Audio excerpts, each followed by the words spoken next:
और अभियंता लोग बैठे उनको भी कहेंगे कि आप जान लीजिए, भूलिएगा मत, हम भी वही पढ़ाई पढ़े कि भाई अभियंता है तो सही मायने में पूरे तौर पर ऐसा काम करिए कि आप ही का नाम हो।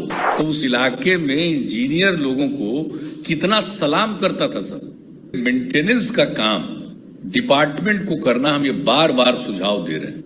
हम तो यही आग्रह करेंगे कि डिपार्टमेंट करे, इसमें और ज्यादा स्टाफ की नियुक्ति करनी हो, इंजीनियर्स की नियुक्ति करनी हो, ये सब को लगाए रहिए निरंतर रूप से। खाली ठेकेदारी से काम नहीं चलता। आप अगर करने लगिएगा तो आज आपको जितना खर्च हो रहा है मेंटेनेंस में, उससे कम खर्च में अगर डिपार्टमेंट खुद करेगा एक एक चीज का मेंटेनेंस, तो बहुत अच्छे ढंग से काम होगा और सही मायने में डिपार्टमेंट के इंजीनियर्स को भी काम रहेगा। आजकल काम क्या होता है, तो पहले देखभाल थोड़ा करते हैं भाई, या उसकी सहमति न देते हैं या सैंक्शन न करते हैं।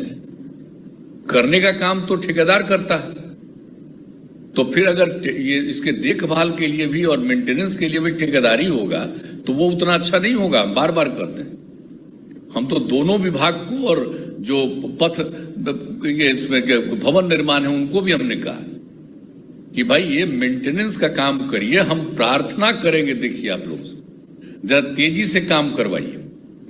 और मेंटेनेंस का काम करना है अगर खुद करिएगा तो सारे सड़क और पुल का निर्माण, पुल के बारे में हम कितना दिन से कह रहे हैं, हम बता रहे थे जब एक मीटिंग किए थे आप, तभी हमने बताया कि भाई देखिए पुल का भी मेंटेनेंस, और अपने इंजीनियर्स के बीच में, जैसे रेलवे की हमने बताई थी बात कि रेलवे में जितने ब्रिजेज हैं उसके लिए इंजीनियर्स का एक ग्रुप रहता है उसको देखने के लिए कि सब पुल ठीक ढंग से रहे।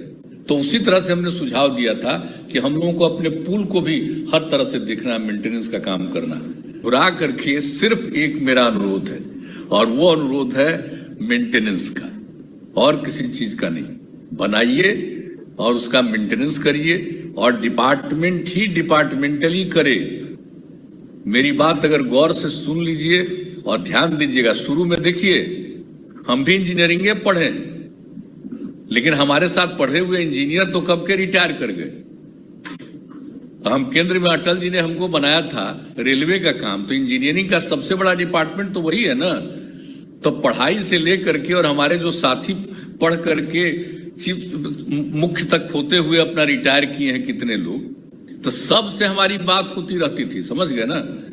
तो डिपार्टमेंट में अगर इंजीनियर लोग थोड़ा उसको लगे कि हमको बहुत मेहनत करना पड़ेगा, ये सब करेगा, समझ गए कि नहीं। लेकिन निश्चित रूप से अगर जिस दिन आप तय करिएगा, हमने जब कहा ये भवन, ये इसमें आपको ग्रामीण कार्य वाले में, तो एक हमारे विधायक लिख करके हमको चिट्ठी भेज दी, कहे कि साहब इसको डिपार्टमेंट से मेंटेन नहीं करता, उनको बुलवाए। बड़ा पुराने आदमी थे। हम कि आपको क्या कहा यार, बताइए तो जरा, ये कौन ही सब बोला। आप क्या जानते हैं जो ये जो मेंटेनेंस करेगा डिपार्टमेंट, वो कितना जरूरी होगा। रोज उनको काम रहेगा और वो मेंटेनेंस करते रहेंगे।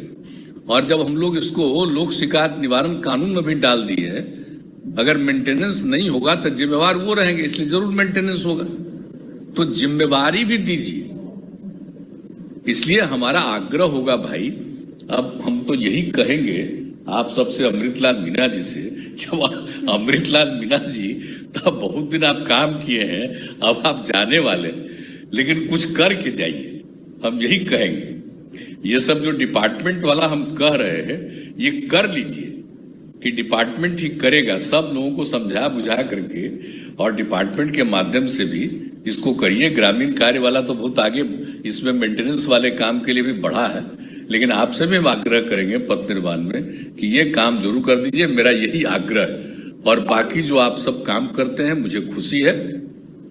मैं अभियंताओं को भी धन्यवाद देता हूं, और अभियंता लोग बैठे उनको भी कहेंगे कि आप जान लीजिए, भूलिएगा मत, हम भी वही पढ़ाई पढ़े हैं। तो हम इसीलिए आप सब लोगों से यही आग्रह करेंगे कि भाई अभियंता है तो सही मायने में पूरे तौर पर ऐसा काम करिए कि आप ही का नाम हो।